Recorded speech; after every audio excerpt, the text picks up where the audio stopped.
continuidade agora, não mais do Antigo Testamento, mas agora nós vamos seguir algumas coisas interessantes sobre o que eu acho importante as pessoas que vivem no meio evangélico aprender e saber como as coisas andaram. Então, passado aquele período do Novo Testamento, lá pelo século IV, a Igreja Católica ela sofre uma reforma. Ela precisa ser restaurada, ela precisa de novos dogmas. Mas qual que era o problema da época? O Império Romano agora já está decadente, ele já está sendo afrontado, a coisa já não anda tão bem como era no passado. Então, Bizâncio transporta esse império para o Império Bizantino e cria uma cidade, que era Bizâncio, que fica lá no Estreito de Bósforo, fica entre o Mediterrâneo e o Mar Negro, né? Tem um mar Egeu ali que eles chamam de Mar de Mármara. Bem naquela confluência ali é uma rota comercial riquíssima. É ali que vira essa cidade mais tarde, ela vem a ser Constantinopla, seria a sede da igreja. No século IV, começa a haver uma reforma. Para você ter ideia, Jerônimo, que era um desses reformadores, ele pega aquela Bíblia em grego, que já está agrupada, e transcreve ela para o latim, e começa todo um processo de organização da estrutura da igreja. Mas algumas coisas começam a dar na trave, porque em Roma, acho que em Milão inicialmente, depois Roma, tem a sede da igreja e agora eu preciso ter uma nova sede com novas ordenanças. Então começa a ter uma cisma, uma divisão da Igreja Católica, aí nesse momento há uma ruptura. Eles inclusive eles se excomungam um ao outro. Então a Igreja Católica, se for por excomunhão, não existiria hoje, porque um excomungou o outro. Eles, nesse momento, a Igreja Católica Romana, ela rompe e nesse outro ponto na outra ponta aparece a Igreja Ortodoxa Grega. Então essa briga, essa disputa entre algumas coisas era a questão iconoclasta. A igreja nessa época, ela executava, ela punia com a pena de morte quem adorasse qualquer estátua, qualquer imagem. E os defensores de Roma falavam sobre a igreja, falavam sobre a estátua de bronze que Moisés mandou construir no deserto e as pessoas observassem.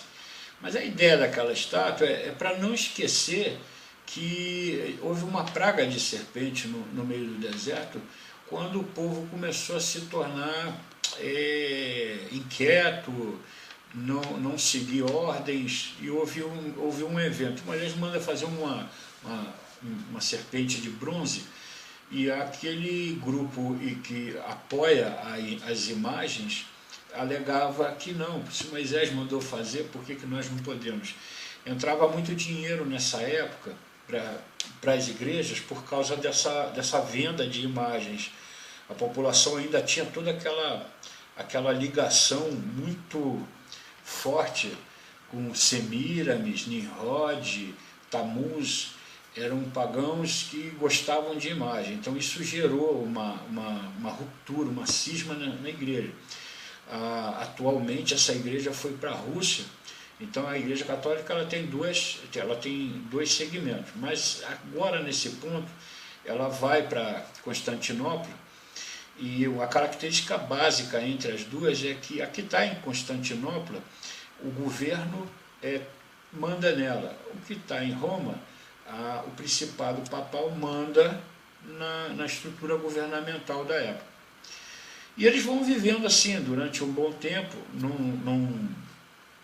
não há nada que impeça as coisas seguirem. Quando chega lá pelo ano 600, aí acontece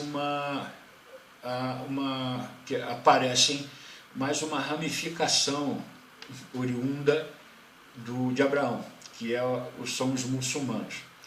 Então a história do muçulmano é o seguinte: em Medina, no Oriente Médio, mais embaixo ali, descendo ao sul de Israel, havia uma cidade que era um centro, um entreposto fortíssimo de comércio.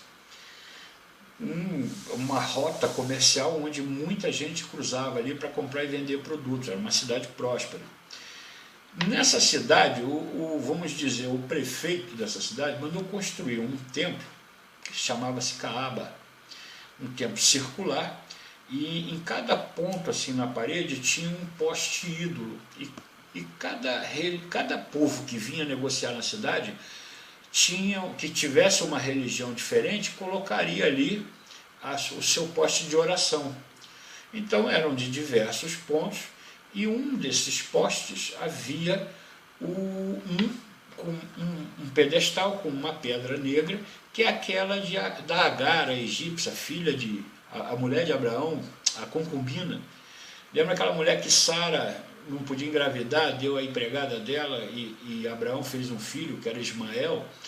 Então, essa Agar, a egípcia, ela encontrou essa pedra, dizem ser um meteoro, outros dizem que não, que Deus deu para Adão quando expulsou do paraíso, enfim.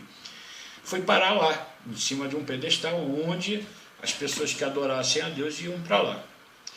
Havia muito comércio em volta desse templo, e um desses comerciantes de tecido na época era um sujeito chamado Tucã. As coisas iam muito bem naquela época, até o dia que deu uma tempestade muito forte, inundou toda a cidade, estragou muita coisa, e levaram ali um tempo para reconstruir após essa inundação. As lojas foram arrumadas, foram tudo acertado. Quando foram arrumar o templo, a coisa começou a complicar. Não arrumar o templo, as pedras, as colunas estavam no chão, e uma dessas pedras